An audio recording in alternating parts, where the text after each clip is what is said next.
এ নিয়ে আরো খবর জানাবো। কক্সবাজার থেকে যোগ দিচ্ছেন সহকর্মী আজিম নিহাদ। আজিম, উপাসনালয়গুলোতে এখন কি আয়োজন চলছে?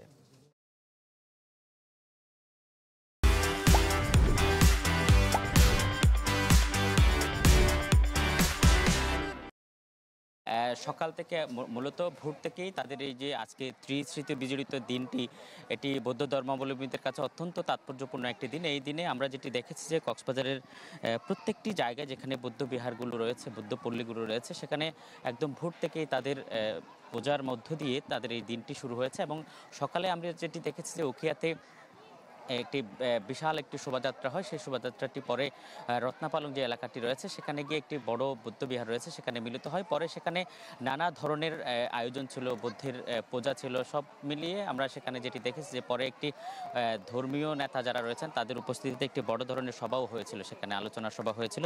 তাদের একটাই দাবি যে চলমান যে যুদ্ধভাব সারা পৃথিবী জুড়ে বিরাজ করছে সেটি যেন দমন হয়ে একটা শান্তির পৃথিবী গড়ে ওঠে, সেটি ছিল আজকের মূল বার্তা।